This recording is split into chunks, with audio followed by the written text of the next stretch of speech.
Hallelujah, praise the lord, praise the lord, hallelujah. प्रभु आप सबको आशीष दे। Thank you so much once again. फिर से एक और बार परमेश्वर ने सौभाग्य दिया कि मैं आगरा मसीह मंडली पेज पर लाइव आ सकूं। सो प्रभु आप सबको बहुत आशीष दे। आइए हम प्रार्थना के साथ इस सेशन की शुरुआत करें। प्रभु परमेश्वर आपका धन्यवाद करते हैं प्रभु आज के इस दिन के लिए। प्रभु परमेश्वर आपकी अपार करुणा दया के लिए पिता, आपके अनुग्रह के लिए प्रभु परमेश्वर हम आपसे निवेदन और विनती प्रार्थना करते हैं प्रभु, आप हमारी अगुवाई करें पिता परमेश्वर। आपके वचन को सीखने के लिए हमारी सहायता मदद करें प्रभु परमेश्वर। प्रभु परमेश्वर हर एक रुकावटों को, बाधाओं को आप दूर करें पिता परमेश्वर। आपके नाम की महिमा के लिए हमें नित्य इस्तेमाल करते रहें। यीशु के नाम से प्रार्थना मांगते हैं, आमीन आमीन आमीन। ओके, सो प्रभु आप सबको बहुत आशीष दे और हमारे लिए अच्छा समय होगा कि हम फिर से परमेश्वर के वचन से सीखेंगे। आइए हम गीत गाएंगे और हम मिलकर गीत गाएंगे, प्रभु परमेश्वर तू कितना भला है।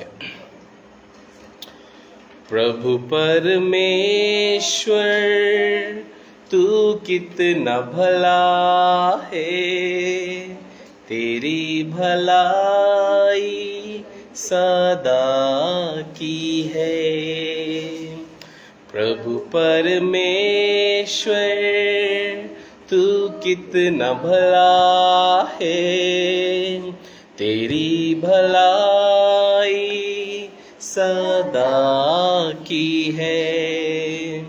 मेरा प्राण तुझे धन्यवाद देता, मेरा प्राण तुझे स्तुति देता। प्रभु परमेश्वर तू कितना भला है, तेरी भलाई सदा की है। कठिन समय में तू मजबूत गढ़ है, अंधेरी रात में तू उजियाला है। कठिन समय में तू मजबूत गढ़ है, अंधेरी रात में तू उजियाला है। मेरी दुहाई तू सुनता, मेरा प्रभु कभी नहीं सोता। मेरा प्राण तुझे स्तुति देता। प्रभु परमेश्वर तू कितना भला है, तेरी भलाई सदा की है। तू कहता है नहीं छोड़ूंगा, तू कहता है नहीं ठुकराऊंगा। तू कहता है नहीं छोड़ूंगा, तू कहता है नहीं ठुकराऊंगा। तेरा हाथ मेरी अगुवाई करता, मेरा प्रभु कभी नहीं सोता। मेरा प्राण तुझे स्तुति देता। प्रभु परमेश्वर तू कितना भला है, तेरी भलाई सदा की है। प्रभु परमेश्वर तू कितना भला है, तेरी भलाई सदा की है। आमीन, हालेलुया, प्रेज द लॉर्ड। सो हमारा परमेश्वर भला है और उसकी भलाई जो है वो सदा की है प्रियो। No matter where you are, no matter what you do, बस आप हमेशा इस बात को याद रखें कि परमेश्वर भला है और परमेश्वर की भलाई जो है वो सदा की है। इससे कोई फर्क नहीं पड़ता कि आपका बच्चा कितना कमज़ोर है, इससे फर्क नहीं पड़ता कि आपका बच्चा कितना बुद्धिमान है। फर्क यह है कि आपका बच्चा चाहे जैसा भी हो, पर आपका जो प्रेम है वो आपके बच्चे के प्रति कभी कम नहीं होगा। प्रियो, हमेशा इस बात को आप देखिएगा, यदि आपके परिवार में 2 या 3 बच्चे हैं और उनमें से कोई ऐसा एक बच्चा है जो कि किसी भी तरह से उसमें कुछ कमी पाई जाती है, तो आपका प्रेम या आपकी चिंता उसके लिए अधिक होगी। सेम वे, इसी तरह से यदि मैं और आप हम ये कहें कि हम परमेश्वर की संतान हैं, हम परमेश्वर के बच्चे हैं, तो आप हमेशा इस बात को याद रखिएगा, if you are in sin, if you are like शैतान इज होल्डिंग यू और he is doing many wrong thing through you, so like अगर ऐसा कुछ भी सिचुएशंस है, परिस्थिति है कि आप शैतान के द्वारा इस्तेमाल किए जा रहे हैं, शायद हो सकता है आपके जीवन में कुछ पाप हो। सो इट्स लाइक कि आपके परिवार में कुछ 3 बच्चे हैं या 4 बच्चे हैं, लेकिन यदि कोई एक ऐसा बच्चा है जो कि अपंग है या जिसको स्पेशल केयर चाहिए, तो माता पिता की जो देखभाल है वो उस बच्चे के प्रति अधिक होगी। सो सेम वे यदि परमेश्वर हमारा स्वर्गीय पिता है और हम उसके बच्चे हैं, तो परमेश्वर उनसे जो अधिक धर्मी हैं या अधिक अच्छे कार्य करते हैं, उनसे अधिक परमेश्वर उनकी चिंता करेगा जो पापी है, जो पाप में फंसे हुए हैं, जो हर तरह की बुराई में है, जो शैतान के द्वारा हर तरह के पाप में लिप्त पाए जाते हैं। सेम वे, क्यों? क्योंकि उस बच्चे को एक स्पेशल अटेंशन चाहिए। सेम वे हमारे परमेश्वर को जो हमसे प्रेम करता है, और यीशु ने कहा कि मैं धर्मियों के लिए नहीं आया परंतु पापियों के लिए आया हूं। अर्थात प्रभु यीशु मसीह का वचन हमें साफ साफ बताता है कि प्रभु यीशु मसीह खोए हुओं को ढूंढने के लिए आया। यदि आपको लगता है कि आप अपने जीवन में कहीं खो चुके हैं, and there is no way for you, अगर आपको लगता है कि आपके जीवन में सारे रास्ते बंद हैं, आपसे कोई प्रेम करने वाला नहीं है और आप बिल्कुल लॉस्ट हो चुके हैं, आप किसी घने जंगल में घूम चुके हैं या किसी रेगिस्तान या किसी मरुभूमि में आप भटक चुके हैं, यदि आप अपने जीवन की किसी ऐसी दशा से होकर गुजर रहे हैं, देन मस्ट रिमेंबर कि वचन कहता है कि प्रभु यीशु मसीह खोए हुओं को ढूंढने आया। May God bless you. प्रभु आप सबकी अगुवाई करे, सहायता मदद करे। आइए हम परमेश्वर के वचन में जाएंगे और आज हम परमेश्वर के वचन से सीखेंगे, और मैं आपके लिए निकाल के पढ़ूंगा प्रेरितों के काम और उसका 16वां अध्याय। आइए हम निकाल कर पढ़ेंगे प्रेरितों के काम और उसका 16वां अध्याय। मैं आपके लिए यहाँ वचन से पढ़ देता हूँ, प्रेरितों के काम और उसका 16वां अध्याय, और यहाँ पर हम उसकी 25वीं आयत से पढ़ेंगे। प्रेरितों के काम और उसका 16वां अध्याय और उसकी 25वीं आयत से। आई होप कि आपको ये जिक्र पूरा अच्छे से पता होगा, फिर भी मैं आपको थोड़ा सा बताना चाहूँगा कि पौलुस और सीलास जो है वो बंदी गृह में हैं। ओके, सो जब पौलुस के विषय में हम यहाँ पर पढ़ रहे हैं, प्रेरितों के काम उसका 16वां अध्याय और उसकी 25वीं आयत से हम पढ़ते हैं। और 25वीं आयत में यहाँ पर लिखा हुआ है, आधी रात के लगभग पौलुस और सीलास प्रार्थना करते हुए परमेश्वर के भजन गा रहे थे और कैदी उनकी सुन रहे थे। इतने में एकाएक भूकंप आया, यहाँ तक कि बंदी गृह की नींवें हिल गईं और तुरंत सब द्वार खुल गए और सबके बंधन खुल पड़े। ये जिक्र हम पढ़ रहे हैं, यह है डॉक्टर लूका ने इसका लिखा है।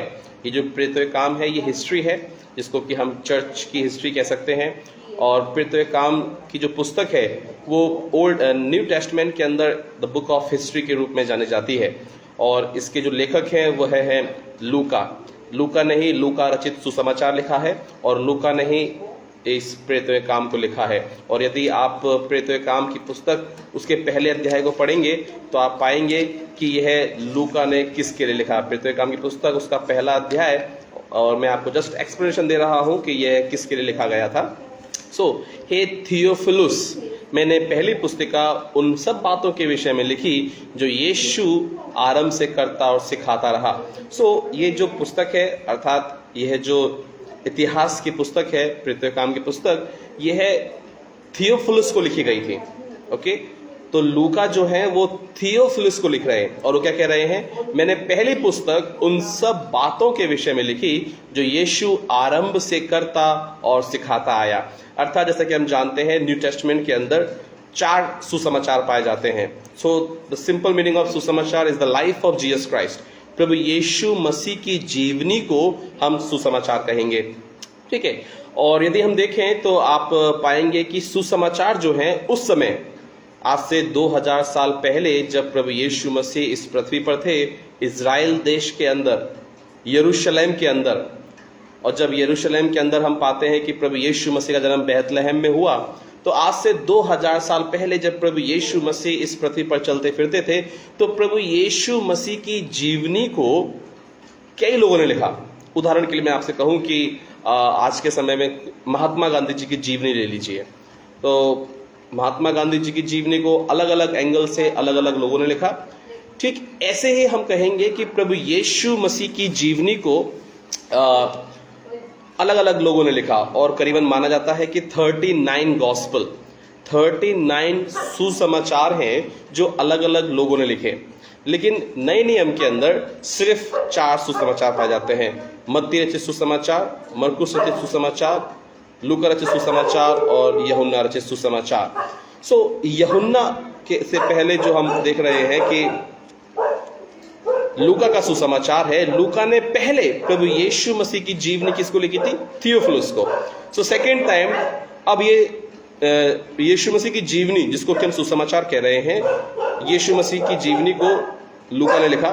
सेकेंड, अब हम देख रहे हैं इतिहास, प्रेरितों के काम का जो वर्णन है वह लूका लिख रहे हैं, और लूका का जो ज्यादातर समय रहा है वह पौलुस के साथ रहा, क्योंकि हम पाएंगे लूका एक डॉक्टर थे और पौलुस को कुछ ज्ञाताओं के आधार पर कि पौलुस को कुछ बीमारी थी, कुछ परेशानी थी, और पॉसिबिलिटी कुछ लोग मानते हैं कि पौलुस की आंखों में कुछ परेशानी थी, और इसलिए ज़्यादातर समय पौलुस का जो है वो लूका के साथ आना जाना रहा।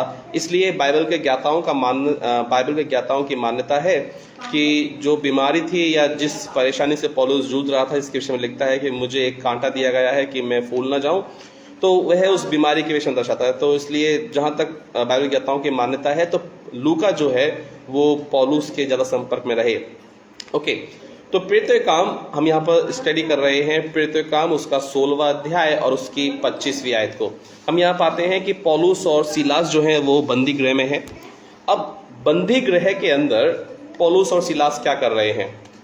सपोज फॉर एग्जाम्पल कि खुदा ना करे परंतु कभी आपके साथ ऐसा हो, क्या आप किसी झूठे आरोप के कारण या किसी भी ऐसी वजह के कारण जो शायद आपने ना की हो, आपको बंदी गृह में डाल दिया जाए, तो आप बंदी गृह में क्या करेंगे? आप बंदी गृह में क्या करेंगे? ज्यादातर लोग अवश्य ही चिंता फिक्र करेंगे कि मैं कब से कैसे जल्द से जल्द इस बंदी गृह से बाहर निकलूं। बहुत से लोग अलग अलग तरह की टेंशनें करेंगे। लेकिन पौलुस और सीलास क्या कर रहे थे? आप देखिए, प्रेरितों काम उसका 16वां अध्याय और उसकी 25वीं आयत में लिखा है, आधी रात के लगभग पौलुस और सीलास प्रार्थना करते हुए परमेश्वर के भजन गा रहे थे। So first they were praying, second they were singing songs. वो परमेश्वर से प्रार्थना कर रहे थे और सेकंड वो भजन गा रहे थे। और यहां पर लिखा हुआ है उसके नीचे, और कैदी उनकी सुन रहे थे। जब मैं और आप एक ऐसी परिस्थिति में हो जहां मैं और आप चिंता, फिक्र, परेशानी, संकट, सताव, पीड़ा, तंगी, यदि मैं और आप किसी एक ऐसी परिस्थिति से गुजरते हैं तो हमारी पहली प्रतिक्रिया क्या होती है?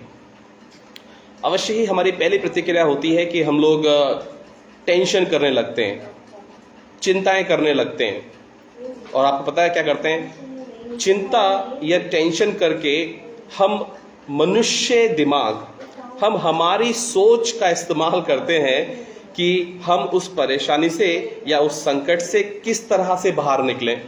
Try to understand this. Bible क्या कहती है? बाइबल कहती है कि तू अपनी समझ का सहारा ना लेना। बाइबल कहती है श्रापित है वह है जो मनुष्य पर भरोसा रखे। Okay, so whenever you face such situations और सर्कमस्टेंसेस दैट कि आपको लगे कि अब कोई रास्ता नहीं है, जहां चिंता करना है, फिक्र करना है, आप एक ऐसी परिस्थिति में हो जो कि बंदी गृह, जेल खाने के अंदर एक ऐसी परिस्थिति में है, तो आप टेंशन ना करें। फर्स्ट ऑफ ऑल आप चिंता ना करें, फिक्र ना करें, वरन जो आपको करना है वो क्या करना है? बिब्लिकल बाइबल के आधार पर हम यह समझ रहे हैं कि पौलुस और सिलास प्रार्थना कर रहे थे। सो प्रार्थना कर रहे थे, दैट मीन वो अपना मनुष्य दिमाग इस्तेमाल नहीं कर रहे थे कि अब मैं कैसे बाहर आऊंगा, अब हम किस तरह से बाहर निकलेंगे। पौलुस और सिलास ये सुसमाचार का प्रचार कर रहे थे और इसके कारण इनको बंदीगृह में डाला गया है। अब ये यहाँ पर ये नहीं सोच रहे थे कि भाइयों में से कोई चिट्ठी लेकर आएगा या हमारी जमानत करने कोई आएगा। नो, वो इस तरह की चिंता या फिक्र में नहीं थे। ये मानवीय स्वभाव है कि जब हम किसी परेशानी में होते हैं, किसी पीड़ा में होते हैं, संकट सताव में होते हैं, तो हम मनुष्य पर भरोसा रखने की सोचते हैं। हम मनुष्य से आस लगाते हैं कि वो हमें उस परेशानी से निकाले, वो हमें उस संकट से निकाले। यहाँ पर नहीं लिखा है कि पौलुस और सिलास आपस में बात कर रहे थे कि अब तो भाई याकूब स्वयं आएगा, या फिर अब तो भाई पतरस को बुलाना पड़ेगा कि भाई तू आके हमको बंदीगृह से निकाल। नहीं, यह लिखा है कि वो प्रार्थना कर रहे थे। So the meaning of prayer, प्रार्थना का जो एक सिंपल सा साधारण सा मतलब है कि आप अपनी बात को परमेश्वर के सामने रख रहे हैं। प्रार्थना का जो सिंपल और साधारण सा मतलब है वह है कि आप अपनी बात को, अपने निवेदन को परमेश्वर के सामने रख रहे हैं। किसी ने बड़ा ही सुंदर कहा है कि चिता एक बार जला के मारती है। चिता, जिस चिता पर डेड बॉडी को जलाया जाता है, वो चिता एक बार जलाकर मारती है, परंतु चिंता बार बार जलाती रहती है। सो इफ यू आर, आप टेंशन कर रहे हैं, यू आर टेंस, आपको पता नहीं कि अब क्या करना चाहिए, तो आपकी जो चिंता है वो आपको बार बार मारेगी। इंस्टेंट ऑफ दिस, इसके वजह आप जो कर सकते हैं वो यह है जो यहाँ पर पौलुस और सिलास कर रहे हैं। पौलुस क्या कर रहा है? पौलुस और सिलास प्रार्थना कर रहे हैं। सो प्रार्थना का अर्थ है कि वो परमेश्वर से अपनी उस परिस्थिति को, अपने उस घटनाक्रम को और जो कुछ भी उस समय हुआ होगा उसको परमेश्वर के सामने रख रहे हैं। सो प्रार्थना। एंड सेकंड कि वो भजन गा रहे थे। हम में से कितने लोग होंगे जब हम किसी विपरीत परिस्थिति को देखते हैं तो हम भजन गाते हैं? शायद नहीं, हम टेंशन करने लगते हैं। बट प्रियो, आपको शायद वो मूवी याद होगी, मुन्ना भाई MBBS। उस मूवी के अंदर एक जिक्र है जहां पर जो डॉक्टर का जो रोल कर रहा है, क्या नाम था, नहीं मुझे भी याद नहीं आ रहा, तो जो डॉक्टर का रोल करता है उसको जब भी कभी कोई चिंता या कोई टेंशन वाली बात देता है तो वो हंसने लगता है। ओके, वो हंसने लगता है। यानी कि चिंता या टेंशन की कोई बात हो तो व्यक्ति उदास हो जाता है, गम या फिर मातम जैसा छा जाता है। लेकिन उस मूवी के अकॉर्डिंग वो हंसने लगता है, मुन्ना भाई MBBS में जो डॉक्टर था। ओके, सेम वे बिब्लिकल हम यहाँ समझ रहे हैं कि जब कभी आप किसी परेशानी में हो, संकट सताव या पीड़ा में हो, तो आपको क्या करना है? फर्स्ट, आप चिंता ना करें, किसी मनुष्य पर भरोसा ना रखें, परंतु आप प्रार्थना करें। सेकंड, कि आप परमेश्वर की स्तुति करें, भजन करें, परमेश्वर की महिमा करें।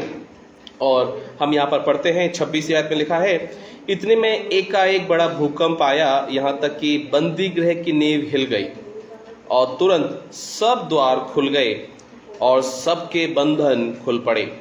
जब यहाँ पर पौलुस और सिलास परमेश्वर की महिमा कर रहे हैं तो तुरंत एकाएक बहुत बड़ा भूकंप आता है और बंदी गृह के जो द्वार हैं वो खुल जाते हैं।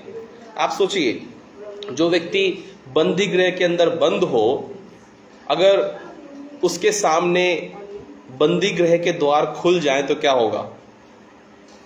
क्या होगा? अवश्य ही ये एक नॉर्मल सी बात है, ये कॉमन सेंस है कि यदि कोई भी बंदी किसी भी गेट को खुला हुआ देखे तो अवश्य ही गेट से बाहर भागने की कोशिश करेगा। क्या हुआ? कोई बात नहीं, वाला गेट बंद कर दो। और कोई भी बंदी अगर किसी बंदी गृह में है और उसके सामने गेट खुल जाए तो वो क्या करेगा? भागने की कोशिश करेगा। क्यों? क्योंकि उसे आजादी मिल गई है, अब वो उस जेल खाने में नहीं रहना चाहता है। लेकिन यहां पर देखिए क्या हुआ।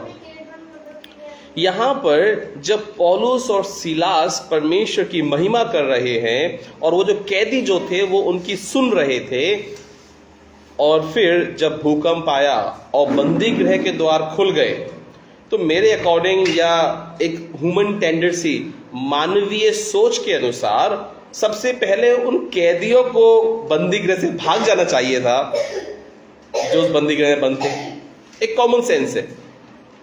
लेकिन यहां पर ऐसा नहीं होता प्रियो। यहां पर क्या हुआ? दरोगा जाग उठा और बंदी गृह के द्वार खुले देखकर समझा कि कैदी भाग गए। बंदी गृह के द्वार खुले हैं, इसके लिए दरोगा अब ये समझ रहा है कि कैदी जो है भाग गए। देखिए किसके कारण ये बंदी गृह के द्वार खुले? पौलुस और सीलास के कारण। पौलुस और सीलास के कारण यदि बंदी गृह के द्वार खुले हैं तो शायद सबसे पहले पौलुस और सीलास को भाग जाना चाहिए था। क्यों? ओ प्रेज गॉड, परमेश्वर ने अपने अद्भुत काम को प्रकट किया है, परमेश्वर ने अद्भुत चमत्कार किया है। देखिए भूकंप आया, बंदी गृह के द्वार खुल गए, अरे ये तो परमेश्वर की महिमा के लिए, चलो आओ भाग चले। अब नहीं, पौलुस और सीलास ने ऐसा नहीं किया। सो ट्राई टू अंडरस्टैंड, कई बार यदि परमेश्वर हमारे लिए कुछ रास्तों को खोलता है, then don't ever use your mind. तो आप कभी भी अपने मस्तिष्क को, अपनी सोच, अपनी समझ को वहां पर न दौड़ाएं। क्यों? अगर मान लीजिए ऐसा होता कि जैसे ही पौलुस ने देखा, अरे वाह, हम स्तुति कर रहे हैं, आराधना कर रहे हैं, हमने परमेश्वर की महिमा की और देखिए द्वार खुल गए, परमेश्वर ने हमारे लिए द्वार खोल दिए हैं, इसका मतलब है कि परमेश्वर का इशारा है कि आओ हम चलें। और परमेश्वर और पौलुस और सीला सबसे पहले उस बंदीगृह से बाहर निकलते, तो क्या होता? बाकी जो कैदी हैं वो भी पीछे हो लेते। लेकिन आखिर पौलुस और सीलास उस बंदीगृह से बाहर क्यों नहीं निकले? क्या वास्तव में वो द्वार परमेश्वर ने खोले थे? ट्राई टू अंडरस्टैंड दिस, ये बहुत सीरियस है। क्या वो द्वार परमेश्वर ने खोले थे? यदि वो द्वार परमेश्वर ने खोले थे तो फिर पौलुस और सीलास उस द्वार से बाहर क्यों नहीं निकले? This is my personal understanding कि मुझे ऐसा लगता है कि वो द्वार परमेश्वर ने नहीं खोले थे। ये मेरी पर्सनल अंडरस्टैंडिंग है, हो सकता है आप उससे सहमत ना हो, परंतु मैं ऐसा क्यों कह रहा हूं? यदि वो द्वार परमेश्वर ने खोले थे तो अवश्य ही था कि पौलुस और सीलास को वहां से निकलना था। लेकिन वो नहीं निकले, और वो नहीं निकले क्योंकि वो जानते थे कि यदि वो यहां से निकल जाएंगे तो जो दरोगा है, जो भी रखवाले हैं, उनको मार दिया जाएगा। और वही तो हम यहां पढ़ रहे हैं। 27वें आयत में लिखा है, दरोगा जाग उठा और बंदी गृह के द्वार खुले देखकर समझा कि कैदी भाग गए हैं, अतः उसने तलवार खींचकर अपने आप को मार डालना चाहा। पौलुस और सीलास जो हैं, पौलुस एक विद्वान था उस समय, आपको पता है, अवश्य इन सब बातों को जानता होगा वो, क्योंकि वो एक रोमी भी था।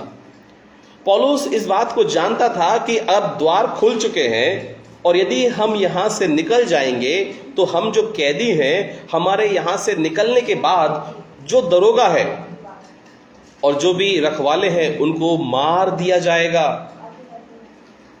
ट्राई टू अंडरस्टैंड दिस कि परमेश्वर जब कभी भी आपके लिए कोई भी द्वार खोले तो उस द्वार से किसी तीसरे का बुरा नहीं होगा। जब परमेश्वर आपकी भलाई के लिए कोई द्वार खोले तो आपकी भलाई से किसी थर्ड पर्सन का बुरा नहीं हो सकता। फर्स्ट पर्सन परमेश्वर काम कर रहा है, आपके लिए द्वार खोल रहा है, लेकिन आपके लिए द्वार खोलने से किसी थर्ड पर्सन का बुरा नहीं हो सकता। ये मेरी पर्सनल अंडरस्टैंडिंग है, इसलिए मैंने कहा कि वो द्वार परमेश्वर ने नहीं खोले थे। क्यों? क्योंकि अगर पौलुस वहां से निकल जाता तो दरोगा मारा जाता। और आप देखिए, पौलुस और सीलास ने सिर्फ थोड़े से ही समय में परमेश्वर की स्तुति और आराधना की, और जो कैदी उनकी सुन रहे थे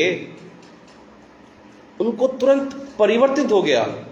वो लोग, मतलब आप देखिए, शायद वो हो सकता है, मैं नहीं कह रहा कि सारे के सारे खूंखार कैदी थे, मैं ये भी नहीं कह रहा कि हो सकता है कि सारे के सारे बेचारे इनोसेंट कैदी थे, लेकिन सारे के सारे जो कैदी थे, यदि वो चाहते तो वहां से भाग सकते थे।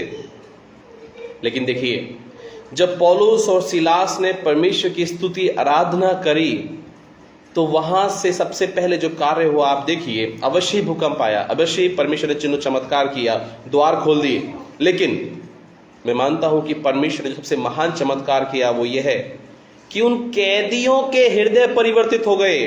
प्रियो, वो कैदी जो इस आस में रहा करते होंगे कि कब हम इस जेल खाने से, कब हम इस कैद खाने से बाहर निकलें, वो गेट खुलने पर भी कैद खाने को छोड़कर बाहर नहीं भागे। देखिए कितनी अद्भुत बात है ये। मतलब उन कैदियों का किस तरह से परमेश्वर ने मन बदला। पौलुस और सीलास जो परमेश्वर की महिमा कर रहे थे, गीत गा रहे थे, आप देखिए उन कैदियों ने, जो साफ साफ लिखा हुआ है कि वो सुन रहे थे, कैदी जो है वो सुन रहे थे, और कैदी जब सुन रहे थे तो परमेश्वर ने उनके हृदय में कार्य किया, और वो सब जाने, वो सब कैदी, मैं विश्वास करता हूं कि वचन में नहीं लिखा है कि उन कैदियों ने बपतिस्मा लिया या नहीं लिया, हाँ, परंतु हम उस दरोगा के विषय में पाते हैं कि उसने अपने पूरे घराने के साथ बपतिस्मा लिया। परंतु मेरी पर्सनल अंडरस्टैंडिंग है कि मैं मानता हूं कि वो कैदी जो परिवर्तित हो गए थे, अवश्य ही वो आगे चलकर मसीह यीशु को उन्होंने ग्रहण किया होगा, अवश्य ही। क्यों? क्योंकि वो पौलुस और सीलास की आराधना के द्वारा इतने प्रभावित हुए कि वो परमेश्वर की सामर्थ को समझ गए। वो इस बात को समझ गए कि यदि हम अभी इन दो मनुष्यों को छोड़कर इस कैद खाने से बाहर चले जाएंगे तो शायद हम दोबारा पकड़ के हमें कोई दरोगा या कोई भी दोबारा बंद कर देगा। लेकिन यदि हम इनके साथ रहेंगे, यदि हम यहां रहेंगे, तो हम परमेश्वर के और अद्भुत चिन्ह चमत्कार को देखने या समझने पाएंगे। सो प्रियो, हम जो यहां पर समझ रहे हैं, देख रहे हैं कि जब परमेश्वर आपके लिए कोई द्वार खोले तो आप हमेशा याद रखिएगा कि परमेश्वर की उस योजना में, चाहे वो कोई भी कार्य हो, किसी थर्ड पर्सन का कभी बुरा नहीं होगा। और यदि कुछ ऐसा है जिसमें परमेश्वर ने आपके लिए द्वार खोला है, परंतु जो आपके लिए द्वार खुला है उससे किसी थर्ड पर्सन का नुकसान हो रहा है, तो प्रियो आप समझ जाइएगा वो द्वार परमेश्वर की ओर से नहीं खुला है।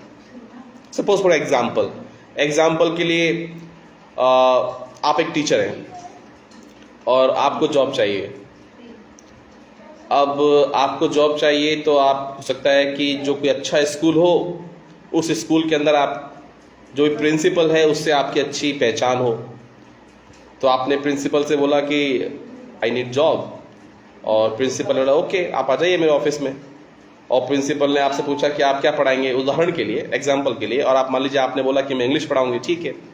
अब प्रिंसिपल ने आपको तो हायर कर लिया, लेकिन जो पहले इंग्लिश पढ़ाता था उसको बेचारे को बाहर निकाल दिया। आपको तो परमिशन ने हायर कर लिया, लेकिन जो बेचारा पहले पढ़ाता था उसको बाहर निकाल दिया।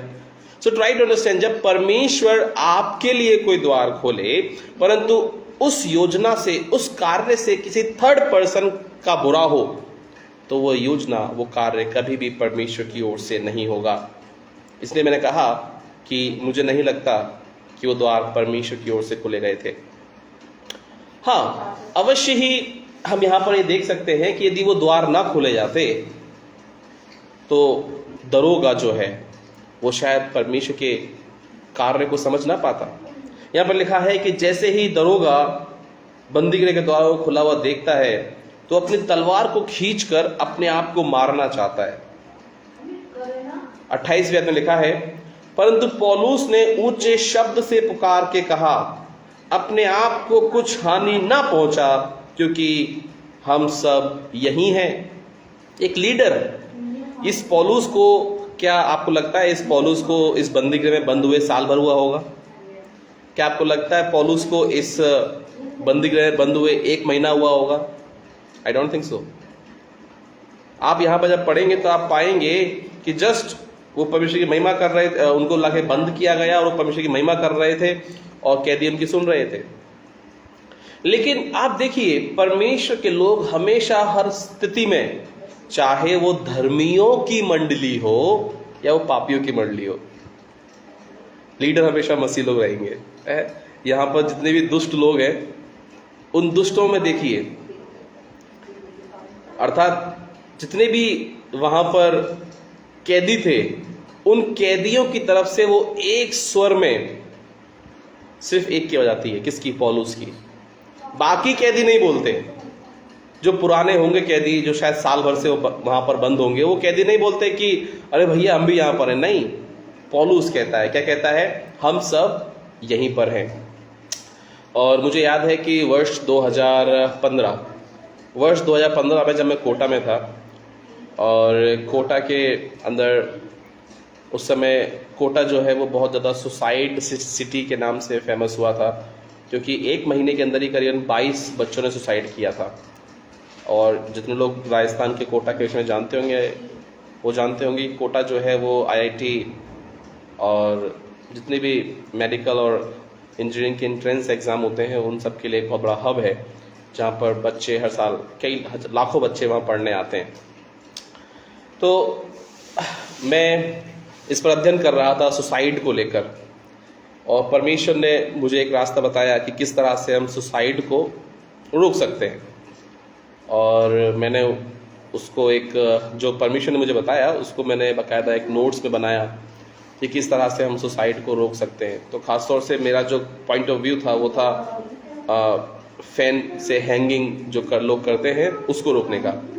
तो मैंने उस समय कुछ नोट्स बनाए थे कि अगर हम वेट, जो फैन जो चलता है, पंखा जो है, उस पंखे की जो क्लिप उसको होल्ड करती है, यदि उसकी हम वेट लिमिट 30 kg कर दें, तो जैसे ही चाहे कोई भी हो, स्टूडेंट हो, बुजुर्ग हो, बूढ़ा हो, कोई भी हो, जब भी कभी वो पंखे से लटके तो वो क्लिप टूट जाए तो पंखा ही नीचे गिर जाए। तो इस तरह से मैंने कुछ सुझाव बनाए थे, और मैंने कई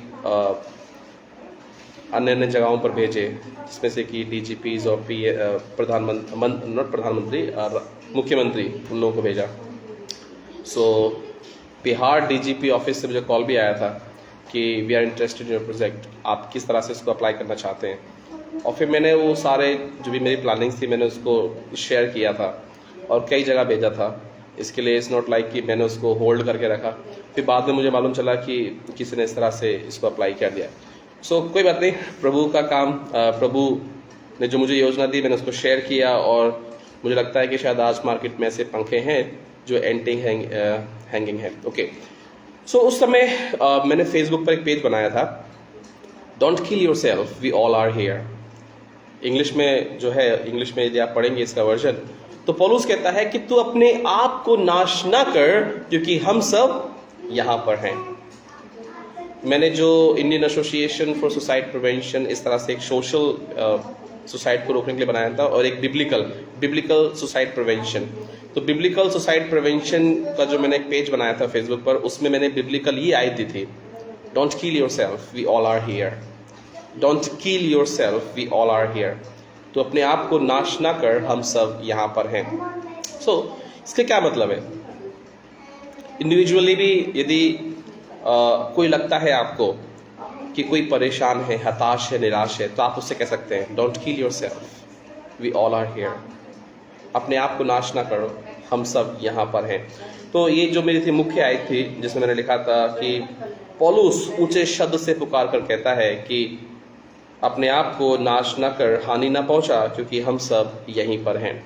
सो प्रियो, एक मसीह होने के नाते, प्रभु के दास और दासी होने के नाते, सेवक होने के नाते, ये हमारी जिम्मेदारी है कि वो लोग जो नाश होने वाले हैं, वो लोग जो सुसाइड टेंडेंसी को रखते हैं, वो लोग जो इस तरह की मेंटलिटी को रखते हैं कि अब जीने का कोई फायदा नहीं है, आप एक मसीह होने के नाते इन वचनों को कहें कि अपने आप को हानि ना पहुंचा, हम सब यहाँ पर हैं। और एक मसीह होने का अर्थ यही है जो हम यहाँ पर देख रहे हैं। सो जैसे ही पौलुस इस बात को दरोगा से कहता है कि तू अपने आप को हानि ना पहुंचा, क्योंकि हम सब यहां पर हैं। प्रियो, आपको पता है पौलुस और सीलास के घाव हुए थे ये, क्योंकि यदि आप इसकी 33 में पढ़ेंगे तो वहां पर लिखा है, रात को उसी घड़ी उसने उन्हें ले जाकर उनके घाव धोए। किसने? दरोगा ने उनके घाव धोए। तो दरोगा पौलुस और सीलास के घाव धो रहा है। इसका मतलब है कि इनको घाव हुए, अर्थात बंदी गृह में इनके साथ जो भी हुआ था उससे इनके घाव हुए थे। यदि आप को कोई थप्पड़ मारे, मार पीटे और आपके यहाँ तक कुछ घाव हो जाए, तो क्या आप ऐसे व्यक्ति को जो स्वयं को मारना चाहता हो, क्या आप उसको बचाएंगे? Try to understand this. एक ऐसा व्यक्ति जिसको आप नहीं मार सकते, फर्स्ट ऑफ ऑल कि आप नहीं मार सकते इन द सेंस, भाई वो कैदी थे, पौलुस और सीलास कैदी थे, लेकिन इनके घाव हुए हैं। इसका मतलब है कि बंदी गृह में ही इनको घाव हुए, और दरोगा जो है वो मैन है। अगर शायद दरोगा चाहता तो इनको घाव होने से या इनको चोट लगने से बचा सकता था, लेकिन नहीं। कई बार हम जिसने हमारे साथ बुरा किया हो, कई बार हम जिन्होंने हमें प्रताड़ित किया हो, यदि ऐसा व्यक्ति स्वयं को नाश करना चाहे या मारना चाहे ना, तो पता है हम क्या कहते हैं? हम कहते हैं वाह, परमेश्वर ने देखो उसको खुद ही मार दिया, उसने अपने आप को ही खत्म कर लिया।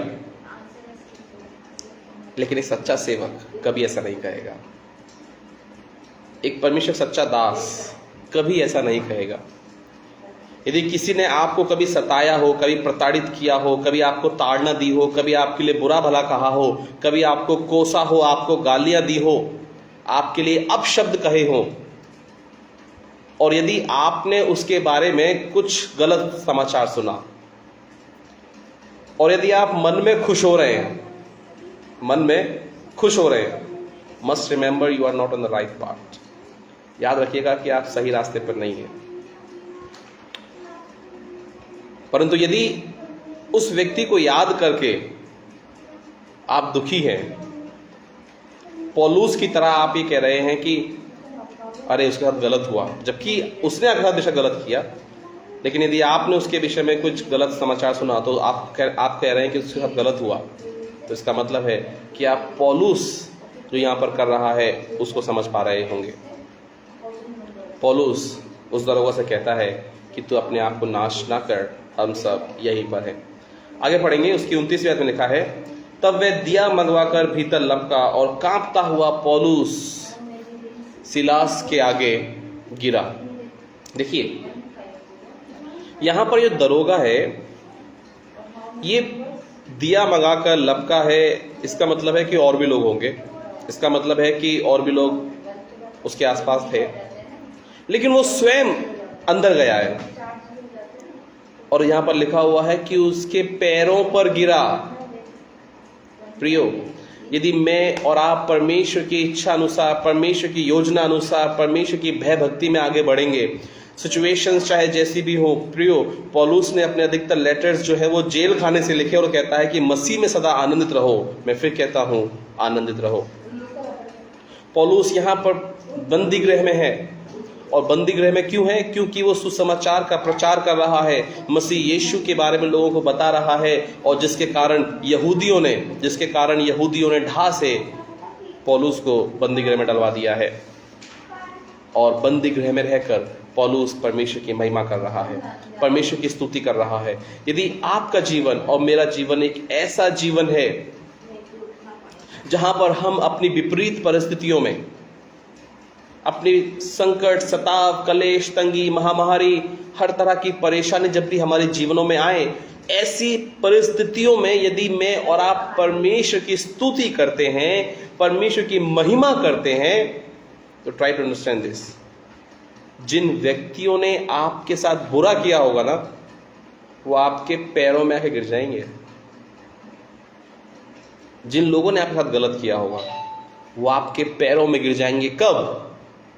जब आप विपरीत परिस्थितियों में, जब आप हर तरह की कलेश में, हर तरह की निंदा में, हर तरह के झूठ में, हर तरह के फरेब में, जब आपको कोई अपमानित करे, उस दशा में परमेश्वर की महिमा करेंगे। आपने कबीरदास का दोहा तो सुना होगा कि दुख में सुमिरन सब करे, सुख में करे ना कोई, जो सुख में सुमिरन करे तो दुख काहे को है।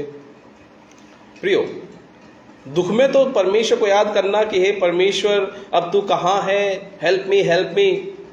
ऐसा नहीं है, बिब्लिकल सिद्धांत है ही नहीं कि आप दुख में इस तरह से बोले।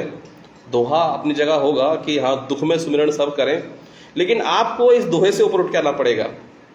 आपको दुख के समय में, परेशानी के समय में, पीड़ा के समय में, संकट और सताव के समय में परमेश्वर को इसलिए नहीं पुकारना कि हे परमेश्वर तू मेरे लिए द्वार खोल दे। क्योंकि यदि पौलुस की यह प्रार्थना होती कि हे परमेश्वर तू इस समय बंदीगृह के द्वार खोल दे, तो पौलुस स्वयं उस बंदीगृह से निकल जाता। जैसा कि हम पतरस के विषय में पाते हैं, पतरस को स्वर्गदूत बंदीगृह से निकाल के ले गया।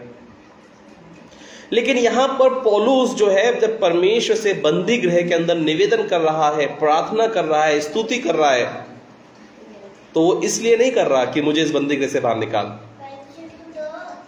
कई बार हम अपनी सिचुएशंस, परेशानी और पीड़ाओं में फंसकर हम विपत्तियों में, संकट में, कलेश में, दुख के समय में परमेश्वर से हेल्प मांगते हैं। यही तो मैं कह रहा हूं कि दुख में सुमिरन सब करें। अब दुख में सुमिरन सब करें, इसका मतलब है कि दुख के समय में हम मनुष्य जो हैं वो परमेश्वर से हेल्प मांग रहे हैं। लेकिन आपको थोड़ा इससे ऊपर उठ के आना होगा। आपको दुख के समय परमेश्वर से हेल्प नहीं मांगनी। आपको दुख के समय, परेशानी के समय, संकट के समय, सताव के समय, तंगी के समय, महामारी के समय, क्लेश के समय परमेश्वर की महिमा करनी है, उसकी स्तुति करनी है। और यही तो लिखा है, यही तो लिखा है कि वो परमेश्वर की स्तुति कर रहे थे। सो प्रियो, आई होप कि आपको आज का मनन अच्छा लगा होगा, समझ में आया होगा। And once again I would like to thank प्रिय भैया अनुपम डेविड जी, जिन्होंने मुझे इतना अच्छा मौका दिया कि मैं फिर से एक बार परमेश्वर के वचन को आप सबको इस पेज पर बांट सकूं। और मुझे बड़ी खुशी होती है जब भी मैं परमेश्वर के वचन को यहाँ पर लेकर आता हूँ। राम रघु की कॉलोनी में यहाँ पर थोड़ा लाइट का इशू है और मेरी फ़ोन में सिर्फ 2% बैटरी है। तो मैंने सोचा कि अगर मैं अपने फ़ोन से लाइव आऊँगा तो पक्का 2% बैटरी है तो एकदम स्विच ऑफ हो जाएगा और वो अच्छा साइन नहीं होगा। इसलिए मैंने कहा कि भैया मैं अपनी वाइफ की फेसबुक आईडी से लाइव रहूँगा। तो इसमें बैटरी है, यस अभी भी 34% है। So thank you so much कि मुझे आपने फिर से मौका दिया और परमेश्वर की महिमा हो। बहुत अच्छा लगता है जब हम परमेश्वर के वचन से मनन करते हैं, जब सीखते हैं। और इसीलिए तो परमेश्वर ने हमें चुना है कि हम परमेश्वर की गूढ़ और भेद बड़ी और रहस्यमय बातों को हम आपस में एक दूसरे से सीख सकें। और प्रियो, मुझे विश्वास है कि आज आपने समझा होगा, सीखा होगा कि जब परमेश्वर आपके लिए रास्ते खोले तो ये बहुत ही बारीक सा अंतर है। यदि पौलुस की जगह पतरस होता और आप पतरस की मेंटलिटी के अकॉर्डिंग सोचते कि द्वार खुल गए भैया निकल लो, तो शायद दरोगा मर जाता। अब मुझे नहीं पता, क्योंकि बाइबल में उसका जिक्र नहीं है कि जब पतरस जेल खाने से गायब हुआ तो फिर उन कैदियों का क्या हुआ, जो दरोगा या जो भी बंदी, सॉरी नॉट कैदियों का, बंदी गृह के पहरेदारों का या रखवालों का क्या हुआ, मुझे नहीं पता, क्योंकि बाइबल में वो मेंशन नहीं है। परंतु हम समझ सकते हैं कि अवश्य ही कुछ ऐसा हुआ होगा कि जब पतरस बंदीगृह से बाहर निकल गया होगा और जब पतरस बंदीगृह में नहीं पाया गया होगा तो उन पहरेदारों को मार डाला गया होगा। उन पहरेदारों को अवश्य ही खत्म कर दिया गया होगा। तभी तो दरोगा अपने आप को मारने की कोशिश करता है, क्योंकि वो समझ जाता है कि अब अगर कैदी भाग गए तो हमें मरना है।